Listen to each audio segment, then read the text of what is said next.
საქართველოს უდიდეს წნეხს განიცდის, როგორც Deep State-ისგან, ასევე მათ მიერ კონტროლირებული ევროკავშირის ინსტიტუტებისგან. თუმცა საქართველოს პატარა ქვეყანაა, რომელიც გადარჩენისთვის იბრძვის. ცდილობს დაიცვას მისი იდენტობა, რაც ჩვენთვის, ქართველი ხალხისთვის ძალიან მნიშვნელოვანია.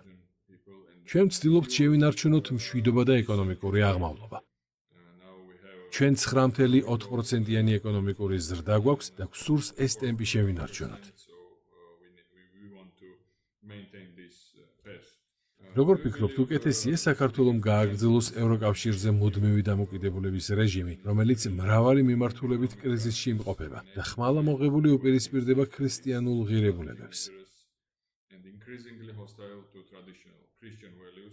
თუ მოვიდა დრო საქართველოს საბოლოოდ თქვას უარი იძულებით დაწესებულ თავს მოხვეულ დღის წესრიგზე და გააძლიეროს მისი სუვერენიტეტი, ჩამოაყალიბოს ნეიტრალური საგარეო პოლიტიკის დოქტრინა, რომელიც უპირველესად ეროვნულ ინტერესებს დაიცავს და გამოიყენებს იმ გეოსტრატეგიულ ადგილმდებარეობას, რომელიც მას აქვს ლოგისტიკური და ენერგო ჰაბის თვალსაზრისით. დასავლეთსა და აღმოსავლეთს შორის დაკავშირებადობის კუთხით.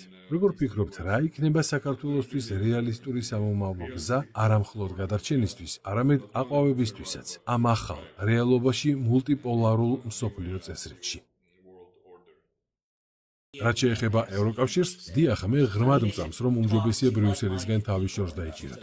თქვენ უნდა ესაუბროთ თქვენი შეხედულებების მქონე პოლიტიკოსებს ბრიუსელში, რადგან ნამდვილად არსებობს მზარდი მემარჯვენე კონსერვატიული ტენდენციები ევროპაში. თუმცა ფონ დერ ლაიენის მსგავს ხალხს უნდა მოერიდოთ. ისინი თქვენ მახეში გაგაბავენ. ამავდროულად ევროკავშირი მუდმივად ცდილობს სოციალური ინჟინერიის იმპლემენტაციას. მათ ეს სცადეს პოლონეთში, უნგრეთში, სლოვაკეთში და ახლა იმავეს ცდილობენ საქართველოშიც. ასე რომ საქართველოს ევროკავშირში გაწევრიანების საკითხთან დაკავშირებით, რასაკვირველია ეს კარგად ჟღერს, თუმცა უნდა იცოდეთ, რომ სუვერენიტეტს დაკარგავთ. მომავალ 10 წელიწადში ევროკავშირის უზენაესი სასამართლო მოგიბრუნდებათ და გეტყვით, რომ უნდა დაუშვათ 5 წლის ბავშვებისთვის სქესის შეცვლის ოპერაციები. თუ არ დაემორჩილებით, დაგასანქცირებენ. ყოველივე ზემოაღნიშნულიდან გამომდინარე მჯერა, რომ თუ ქართული ოცნების წარმომადგენლები ბრიუსელსა და ვაშინგტონში უფრო მეტად საერთო შეხედულებების მქონე პოლიტიკურ ფიგურებსა და გავლენიან პირებს დაელაპარაკებიან, საქართველოსთვის ნეიტრალიტეტის გზა რეალური გახდება, რითაც მომავალ 10 წლეულებში საქართველოს უდიდეს სარგებელს ნახავს, როგორც ეს